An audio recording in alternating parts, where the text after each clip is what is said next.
Okay, this is a Premiere Pro demonstration, recapping what we've just done in a quick hands-on class session. So I've got a file in a brand new folder, a video, a very basic little piece of video footage, and I launched Premiere Pro. I need to make a new project. I'm going to put this project where my actual video is, which is in Test Premiere. I'll select that folder. Check your scratch disks are same as project, just in case Premiere makes additional material. You all know that it's in that one folder. Give it a title. So this will be Basic Test. Okay. Premiere will now make the front end.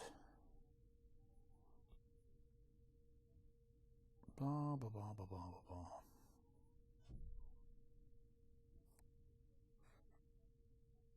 And this is normally the basic sequence window that you will see. This is the area where you import your clips. This is the area where you build your sequences. These are the areas where you can preview your sequence, and this is an area where you can make some basic edits. I'm going to do most of my editing in the sequence window. Remember, this is very, very basic. So right-clicking in here in the project window and import my video with its own audio, and you can check the info from it. It's 29.97 frames a second, 1920 by 1080p, and the audio is at 48 kilohertz and it's compressed. So I'm going to drag this into my timeline, and I can see a video timeline and an audio timeline. So if we show the effect controls now up here for this video, I can see the audio in terms of volume level, and I can see the video, its opacity and its size and things like that, and its motion. So you can move the video around the screen as well. So first of all, to adjust the audio, to fade it in and out, what I might do is grab the pen tool and just make points along this line here. Now this line splits the left and the right channels, but actually here you've got the 0 dB line.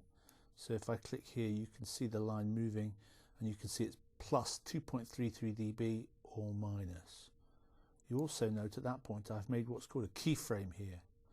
So I can drag my video timeline along here, and at audio level I can add remove keyframe. So I add and remove a keyframe here, and at that point there I set my level to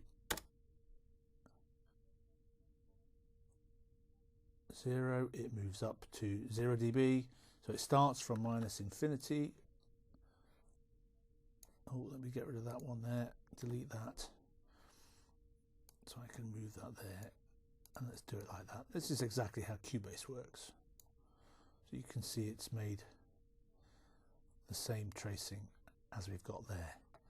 Now I just want to do the same thing with the video. So I'll do a quick save. And here what I want to look at is effects and video transitions and dissolves. And I'm going to select dip to black. Dip to black on the beginning of the video. There you see it. And let's extend that to make that look rather silly. And dip to black at the end. Let's extend that to make that look rather silly. And now we've got a dip to black at the beginning and a dip to black at the end. If you want to cut video, you can use the razor tool. If you want to select certain bits of video but remove them completely, you can right click on the video, unlink it from the audio and just remove it.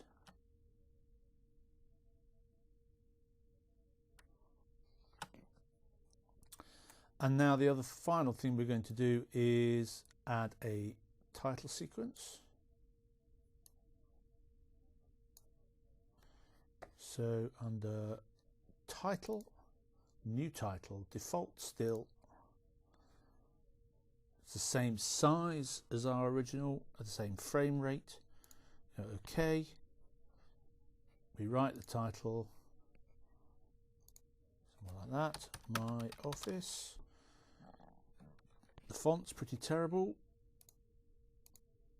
so we change that to Arial, change the colour to black, change the size,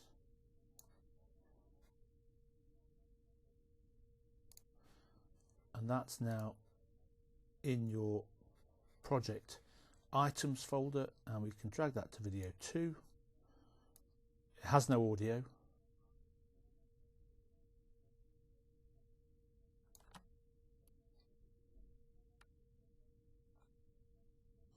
Now, if the title were white, it would show up at this point here. So maybe we should just go back to this and adjust the color to being white.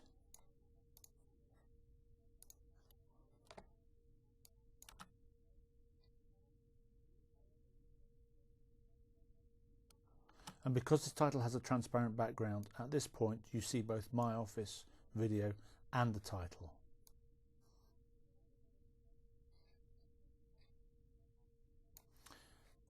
We did some other interesting things in class using opacity, and we overlaid video, but this is basic cut, paste, and now finally export.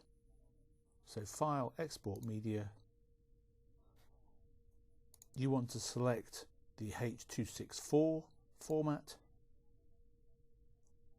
Once you've got that, select a preset. That is YouTube. So scroll right down here. YouTube 1080p. And I'm just going to export that. In fact, I will cancel that and I will make a proper name for it. I'm going to call this My Office YouTube Export. YouTube Export Premiere. And export. And that will export the whole sequence.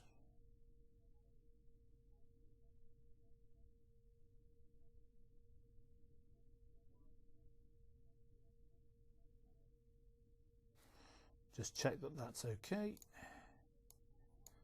Of course, it's exported it somewhere where I didn't want it to export. Where did it go? Export, it went to just one folder level up. My Office YouTube Expert, let's put it in there. And it looks like this.